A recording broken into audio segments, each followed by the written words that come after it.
Bene data bakundwa b'umwami Yesu Kristo, mwese abakurikira izi nyigisho tubahaye ikaze mu biganiro bya Saveur Divine.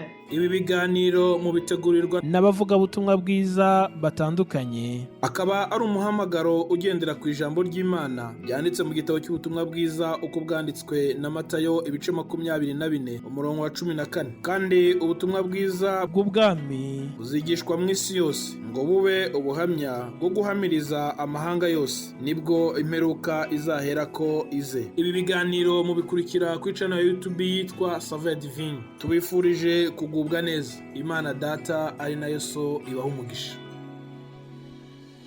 Yesu ashimwe bakundwa nshuti mwese abakurikira iki kiganiro Saveur Divine. Haleluya. Ubuntu bube muri mwe n'amahoro biva ku Mana Data wa twese no ku mwami Yesu Kristo.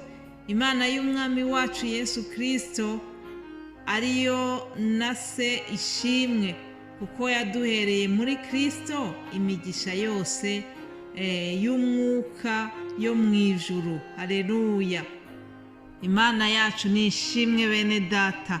Imana yacu ngo yafashe imigisha yose yo mu mwuka mu ijuru, irayifata iyishyira muri Yesu Kristo, irangije iramutwoherereza. Haleluya. Ndabifuriza gutangira icyumweru neza, ndabifuriza guhabwa iyo migisha yose tubonera muri Yesu Kristo. Imigisha Imana yakugeneye muri iki cyumweru dutangiye turangiza ndetse ku kwezi kwa 7, ndakwifuriza kugira ngo ntihazagire na kimwe kigucika. Iby'Imana yaguteganyirize uzabibone mu izina rya Yesu Kristo. Imana ishimwe cyane. Tugiriye ubuntu rero kuba tukiriho, n'ubuntu bugeretse ku bundi ngewe nagiriwe kugira ngo nshobore kuza kongera gutangira kino cyumweru hamwe namwe. Turashimira Imana yaturinze, turashimira Imana kubw'iyi Saveur Divine, kubw'ibyo dushobora kubaganiriza byose. Dushimiye Mwuka Wera kuko ari we uduha amagambo yo kubagezaho. Nukuri tudafashijwe na Mwuka Wera nta kintu na kimwe twabona cyo kubabwira, ariko hamwe n'Imana, hamwe n'Umwuka Wera, nukuri turayishimira, tunejejwe nuko dukomeje gusangira namwe ibyiza bituruka mu ijambo ry'Imana. Ijambo ry'Imana ni umugati utugaburira buri munsi, udutunga amanywa n'ijoro. Ijambo ry'Imana ni ngo ni indorerwamo twireberamo kugira ngo dutunganire Imana. Iri jambo ry'Imana ni ubuzima. Ndakwifuriza kugira ngo nukuri aya magambo twumvira ahangaha ndetse n'ayo wumvira ahandi hose ajya kubera ubuzima, kandi icy'ingenzi uyazirikane mu mutima wawe, uyagire ubuzima. Ntibibe umuhango kuyumva gusa ngo uhite uyibagirwa, ahubwo reka aya magambo ahindura ubuzima bwawe. Nanjye ubwanjye ubivuga nicyo cyifuzo mfite. Nifuza yuko aya magambo yabanza akanyubaka mbere yuko nyabasangiza. Icyo nicyo cyifuzo cyanjye. Mbashimiye rero mwese abadusengera, nshimiye mwebwe mwese abashyigikira uyu muhamagaro wa Saveur Divine. By'umwihariko ndongera gushimira bene data bitanga kugira ngo bagezeho inyigisho buri cyumweru. Nukuri ni iby'igiciro kuba dushobora gusangira ijambo ry'Imana mu bakozi b'Imana banyuranye, mu mpano zinyuranye Imana yabahaye. Icyubahiro ni icy'Imana. Nukuri nimwongere mumfashe tuyizamurire icyubahiro kandi tuyishimire, kuko yaduhaye uburyo bwiza bwo kubagezaho ijambo ry'Imana. Haleluya. Rero munyemerere dutangire teme y'iki cyumweru. Muri iki cyumweru dutangiye tuzabaganiriza ku byerekeranye n'isengesho Yesu Kristo yigishije abigishwa be.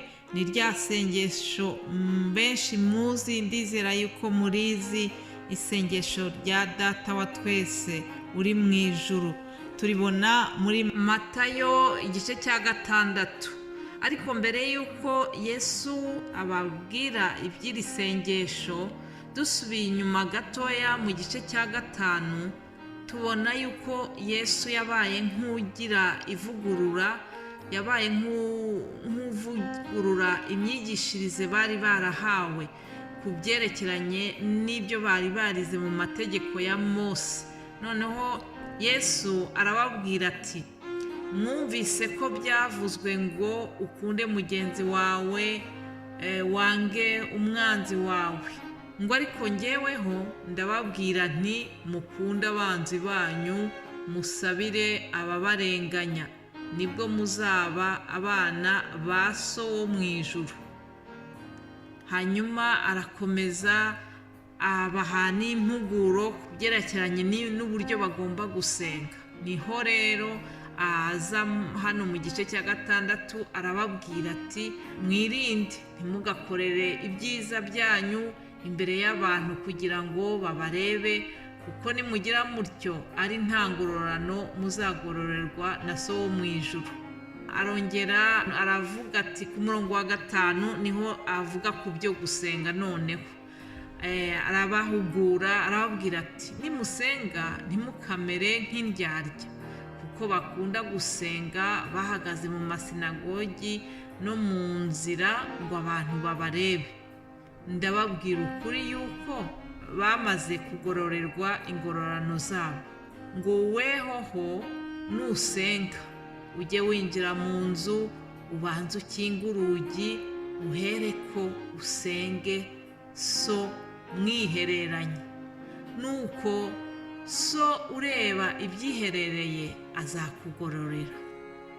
Namwe nimusenga ntimukavuge amagambo muyasubiramo hato na hato nk'uko abapagani bagira, bibwira ko kuvuga amagambo menshi ari byo bituma bumvirwa. Nuko ntimugase nabo, kuko So azi ibyo mukeneye mutaramusaba. Hanyuma ku murongo wa 9 niho rero atangira ababwira uburyo bazasenga, rya sengesho tuzavugaho muri iki cyumweru. Nuko ngo arababwira ngo, nuko musenge mutya muti, Data wa twese uri mu ijuru, izina ryawe ryubahwe, ubwami bwawe buze, ibyo ushaka bibeho mu isi nk'uko biba mu ijuru. Uduhe none ibyo kurya byacu by'uyu munsi, uduharire imyenda yacu nk'uko natwe twahariye abarimo imyenda yacu. Ntuduhane mu bitwoshya, ahubwo dukize umubi, kuko ubwami n'ubushobozi n'icyubahiro ari ibyawe none n'iteka ryose. Amen. Iyo dusesenguye rino sengesho dusanga harimo ibice bitatu. Harimo ibyerekeranye n'ukuntu umuntu agomba kubana n'Imana ye. Hakaba ikindi gice cyerekeranye imibereho y'umuntu na mugenzi we. Noneho hakabaho n'ikindi gice kivuga uburyo tugomba gusaba Imana kugira ngo iturinde Satani, iturinde umubi. N'ibyo bice bitatu bikubiye muri iri sengesho, kandi nibyo bene data bazabaganirizaho muri iki cyumweru tugiye gutangira. Ntabwo ndi bubigishe ngewe ibijyanye n'iri sengesho, munyemerere mvuge akantu gato gusa kerekeranye n'iri jambo ritangira rivuga ngo Data wa twese. Mbese iyo tuvuga Data wa twese biba bivuga iki? Iyo tuvuze Data wa twese bivuga yuko natwe twamwemeye, natwe twemeye yuko turi abana be. Ni gute se twaba abana b'Imana? Ntabwo buri muntu wese yavutse ari umwana w'Imana. Oya, kuba umwana w'Imana ni ikintu ugomba gufatira icyemezo, ukabyiyemeza, ukabihitamo. Kuvuka ku babyeyi bacu, uvuka mu buryo bw'umubiri, ntabwo twigeze tubihitamo, nta nubwo twigeze tubasaba ngo batubyare. Ariko kuvuka bwa kabiri ukitwa umwana w'Imana ni ikintu ugiramo uruhare, ni ikintu utekerezaho maze ukavuga uti ndashaka kuba umwana w'Imana. Mu butumwa bwiza bwanditswe na Yohana igice cya 3 muzarebe inkuru y'umugabo witwa Nikodemu yaganiriye na Yesu. Yagiye kureba Yesu ari mu ijoro, amusobanurira uburyo umuntu avuka ubwa kabiri akitwa umwana w'Imana.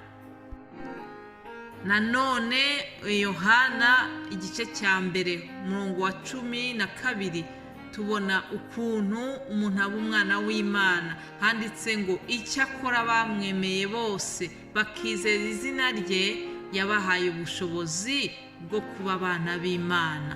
Nguko ukuntu umuntu ashobora kuba umwana w'Imana. Ndabifuriza kugira ngo niba mutaraba abana b'Imana mubyifuze, mubishakishe mu izina rya Yesu Kristo, Imana izabibaha. Muhabwe umugisha, umunsi mwiza, tuzakomeza ubutaha.